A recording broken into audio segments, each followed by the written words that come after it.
You are now listening to the sound of sanity. This sound will continue for the duration of the program.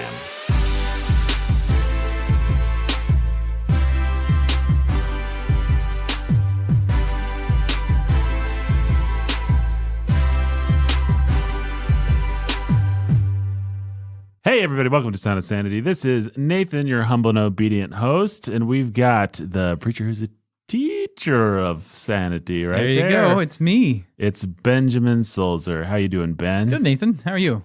I don't know. Where is Jake? Jake is, I don't know. I just don't know. You're a loser. You're a loser. What? I'm sorry. I just don't know the answer. That's why you fail. I still don't understand why I fail. Welcome to Sound of Sanity, everybody. Jake is not here. You know, I don't think you're the loser, Ben. Oh, thanks, Nathan. But Jake's losing out on a great conversation with good friends. No kidding. Because he is not here. And we will get back to very normal Sound of Sanity, I hope as early as next week.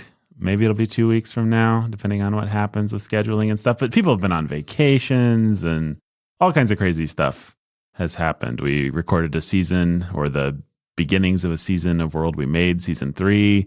So we've just been very busy. Probably we should have just scheduled a vacation so that all of our listeners didn't expect Sound of Sanity episodes for the last few weeks. Maybe. But that's generally a good thing to do during the summer, I think. But we did not do that in any case. But Ben, I want to talk about something today, if I may. I will permit it this time. Oh, good. So I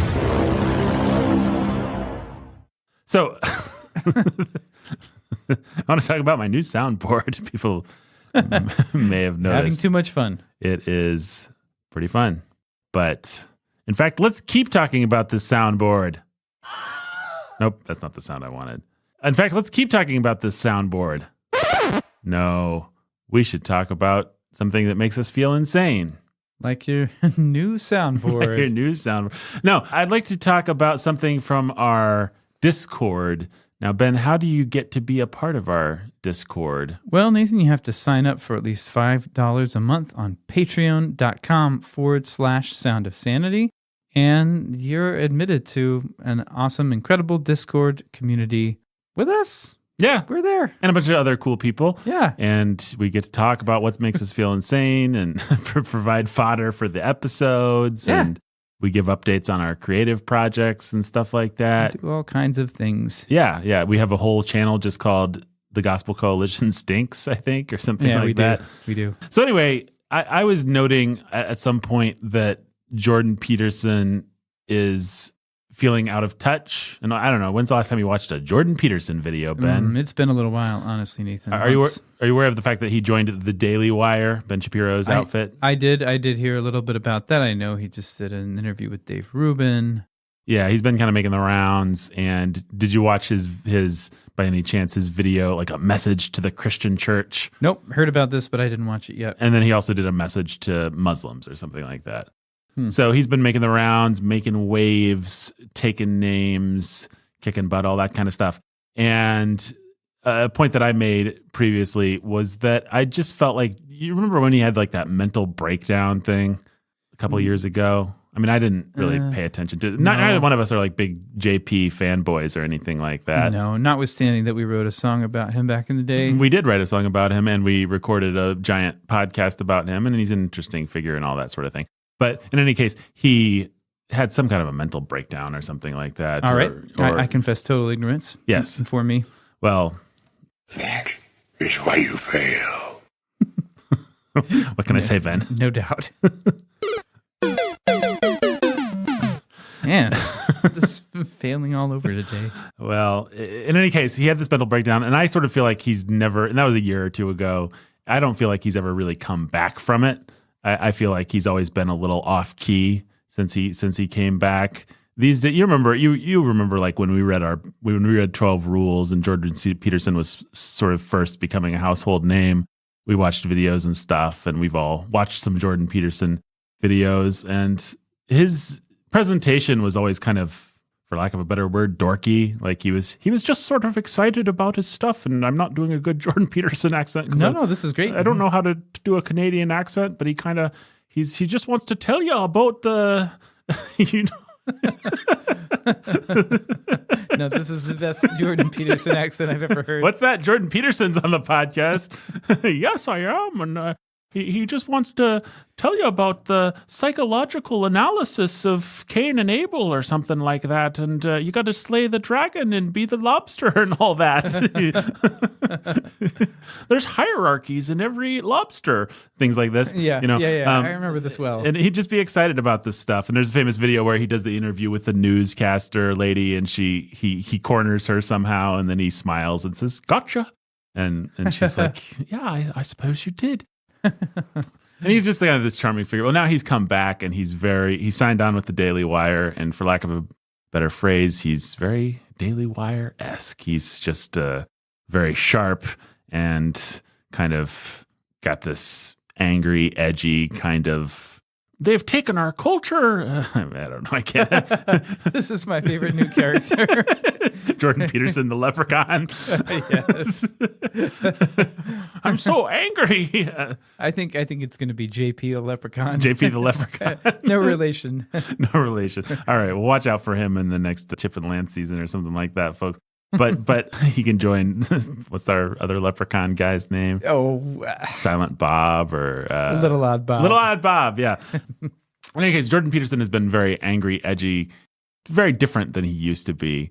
And so I had commented basically that I feel like he's off key. I feel like he's not quite in control of his persona anymore. Like what he means to communicate is not the exact same thing that he is in fact communicating. He just seems a little brittle, a little broken, a little just off key. You know how you see somebody sometimes and you're like, they're not quite saying what they think they're saying. Like they just they feel off somehow. And I just commented. And so our friend Seth in the Discord said the following, and I quote, "I'm tired of being winsome, which is different than being done with being kind and gentle. So I'm happy to see more people speaking truth with an edge." So he's basically saying he doesn't mind Jordan Peterson's new persona. He doesn't mind the fact that he's a little edgier. And Jordan Peterson also, I should say, he's like wearing these 3-piece suits, and it just feels like he's embraced the whole kind of brand of, I'm a provocateur, I'm a, he's like hardcore, a little bit of an edgelord along in the style of like a Shapiro or a Matt Walsh or a Jeremy Boring or one of those Daily Wire guys. I don't know that he's necessarily doing their style, but it's just, it feels like he really is angry. He's angry about COVID. He's angry about trans stuff. He's angry about how far he sees his Canadian culture and Western civilization declining. And B, it seems like he's just thinks that that's sort of the celebrity persona that he should have. And so Seth says, "I'm tired of being winsome, which is different than being done with being kind and gentle. So I'm happy to see more people speaking truth with an edge." And I just wanted to engage with that for a moment. I don't think that Seth is necessarily saying anything wrong there necessarily, but I don't know. What do you think about the concept of, I feel like I was tired of the winsomeness like 10 or 15 years ago. I heard people saying, we need to be winsome and winsome. And yeah. Well, people who say that usually are talking about not speaking the truth at places where it might hurt someone's feelings. That was usually, winsome was a code word, not entirely for, well, there's a fuzzy line between how you say something and what you end up saying. Right. And that's rhetoric. And rhetoric is about how do you say things in a way that's going to persuade people. Right. So winsome was often code for, we're going to say things in such a way that we avoid saying the things that actually need to be said and that would get us bad publicity. Yeah, it's kind of everything that we hate about the Gospel Coalition, or that's right. Like Tim Keller or Russell Moore, or any of these guys who feel like they're just shaving the truth at this point oftentimes, but they're doing it in the name of being appealing and being sensitive. So it's not even, I mean, it is how you say things, and that does feed into it, but it's also the fact that you're leaving out things. Like it's content, not just style. And so, I object to, I understand winsome's a code word for that, or at least it can be. I guess it generally is. I don't know. I think it usually is. I usually don't like when people say that they're trying to be winsome, and I never have. It's one of those things where like 10, 15 years ago, everybody suddenly started saying the word. It's like, nobody uses this word. Why are we all suddenly using this word? We need to be winsome. Are we being winsome here, guys? And not just out there. I remember it kind of being a buzzword among those like the early days of I was working with Jake and stuff. And we talked about winsomeness all the time. It's just kind of one of those weird things. And I do agree that men who water down the truth or shave the edge off of the truth in the name of being appealing are bad. I'm trying to think of an example. I guess a lot of the discourse around Dobbs and abortion has been that sort of thing, where you'll read like a piece where it's like they're not exactly saying anything wrong, but they're trying to be so nice and so sensitive. You know, like the average TGC article. Sure. Or Russell Moore finally, I think, said after a month, released a statement on Christianity Today or something like that, and I read some of it, and it was just kind of like about Roe v. Wade and all that stuff. It just kind of has that, well, I can't actually exactly point to anything that's wrong, but I also can't point to anything that's right. And at a certain point, you're being so careful to avoid saying anything controversial or anything that cuts with the sort of truth that the Bible cuts with. Yeah, that's right. There's something wrong in the way that they want to appeal to people who hate babies. Right. Yeah, exactly. And you can feel it. It's like they're always marketing themselves to people who are opposed to them, but they're not really commending themselves to those people's consciences, which would be a different thing. That's what the Apostle Paul did. Sure. When he condemned evil in the ways that he did in public, in his public preaching ministry that established the church. And that's it's a different thing to commend yourself to someone's conscience by condemning evil, and then and to do what TGC does. But it's also a different thing to be harsh. There's plenty of warnings in Proverbs about being harsh, and plenty of times where it says that you should use gentle words. You should have sweetness in your speech because it will make you more persuasive. What's the one about a gentle? Is it just a gentle word can break a bone or something like that? Yeah, I should just find that one right now because that's one of the best. Yeah, Ben just preached a sermon on this not too many weeks ago, folks, on using words. You can actually find it at the COTK podcast link, Church of the King, if you want to listen to it. It's a good sermon. That wasn't the one. No, that wasn't the one that got lost. No, that one's recorded. No, it's not. That was recorded. So yeah. Proverbs 25:15, with patience a ruler may be persuaded, and a soft tongue will break a bone. Yeah. Yeah. And so that's actually what I wanted to say, because without knowing anything about why Seth said what he said, without really making a judgment of, because Seth says, I'm tired of being winsome, which is different than being done with kind and gentle. So I'm happy to see more people speaking truth with an edge. I don't necessarily, depending on how that statement, what he means by that, I don't have a problem with that. And I assume he probably means the best version of it. And yet I could see someone that I would disagree with making a statement like that. And it would be the kind of person who thinks that in order to be true, in order to be faithful, you always have to be quote unquote edgy. You always have to say things as kind of hardcore as you possibly can. Everything is a provocation. Everything's a provocation. Yeah. To a fight. That's a great way of putting it. And I don't like that. And I think that that's part of what I don't like about the Daily Wire guys.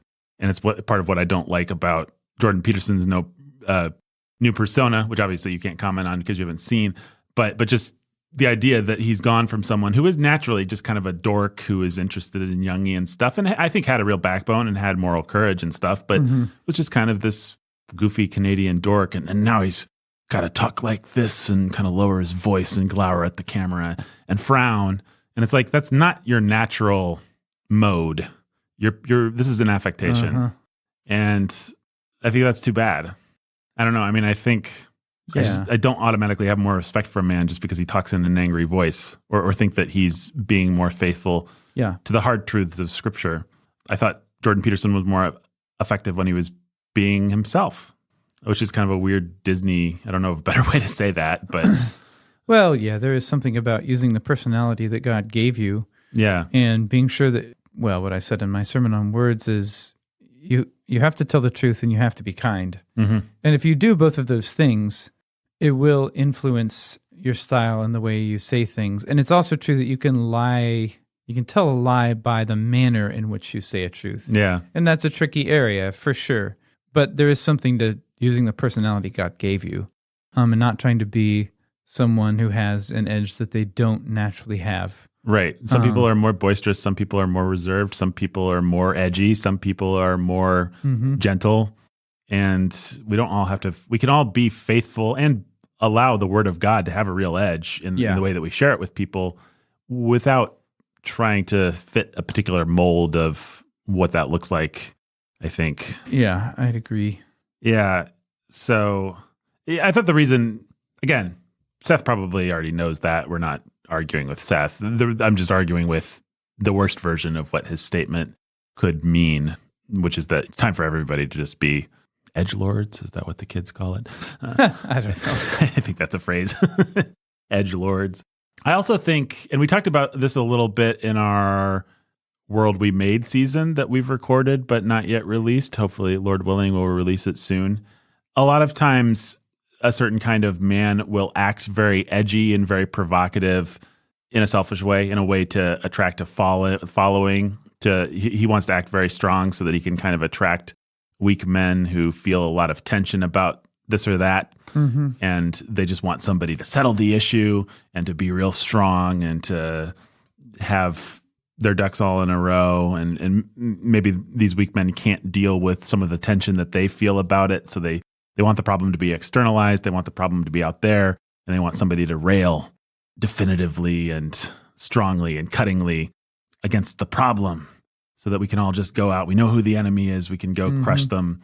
And the fact is, there's a good deal of tension that we do have to feel living in a warped culture like we do, and having warped, fallen, sinful hearts. Like, the problem's not all out there.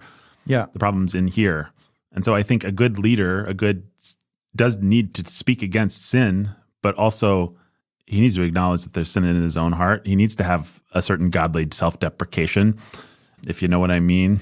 And be himself, be the person that God made him.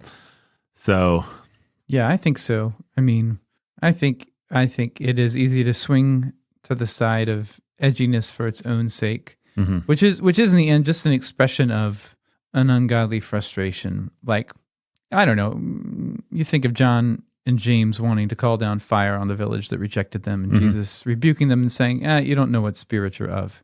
Well, it's not because Jesus objects to calling down fire. It's because there's a proper time for everything and a proper place. And we are not very good at timing a lot of the time.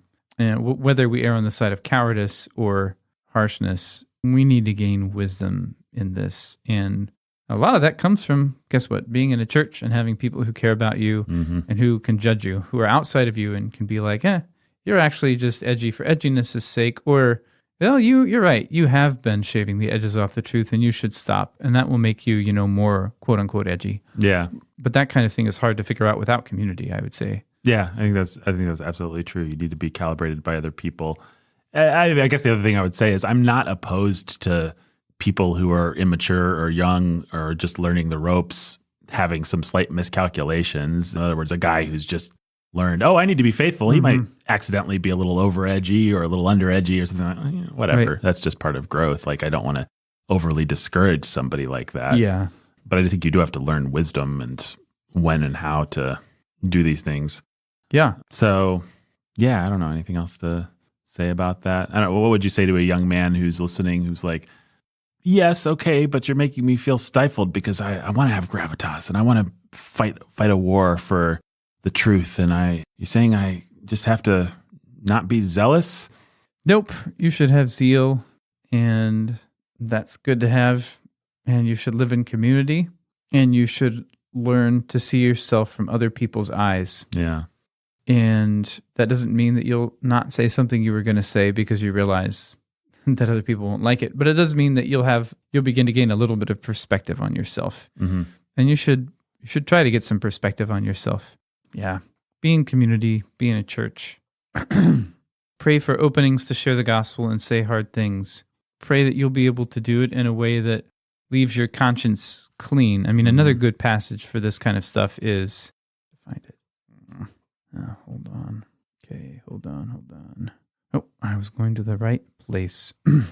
Another good passage for getting a handle on this kind of stuff and how to think about speech biblically is 2 Timothy 2:24-26. I mean, this is directed to pastors, specifically pastors and elders, but it's also directed to all of us, which is the virtue of those pastoral epistles. So, and the Lord's servant must not be quarrelsome, but kind to everyone, able to teach, patiently enduring evil, correcting his opponents with gentleness. God may perhaps grant them repentance, leading to a knowledge of the truth, and they may come to their senses and escape from the snare of the devil after being captured by him to do his will. So that's a really helpful passage to check yourself. Are you quarrelsome? You think you're just having an edge and being faithful, but are you quarrelsome? Are you starting useless quarrels? Quarrels are different than arguments in that quarrels are futile. But kind to everyone, do you patiently endure evil? Or are you very impatient and unwilling to take it? You just want what's yours. You want your due.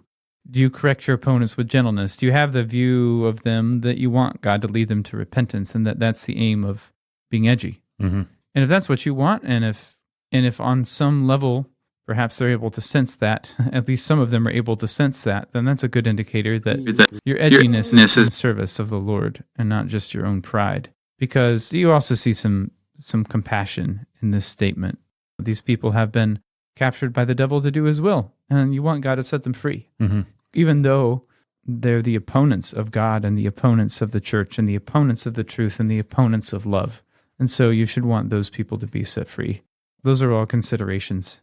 Yeah, absolutely. And people will know when you're not doing that, when you are just, there's a quote from the literary critic Northrop Frye, who said, once a student gets on a self-righteous kick, I just pulled this up, he becomes utterly impervious to argument because he's still too young and insecure to listen to anything but the applause of his own conscience.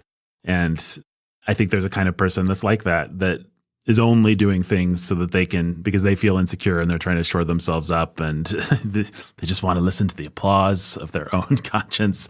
And I think people know and resent when they run into somebody who is actually only picking a fight or a quarrel because they're insecure and they want to feel better. They want to bolster their own sense of confidence in whatever the issue is. Yeah. So again, I'll say it for a fourth or fifth time. I assume Seth probably would agree with all this. I'm not trying to pick on him specifically. I just thought his statement was open-ended enough that it might lead to an interesting discussion. And so it did. Yeah. Anything else you want to add before we call it a day?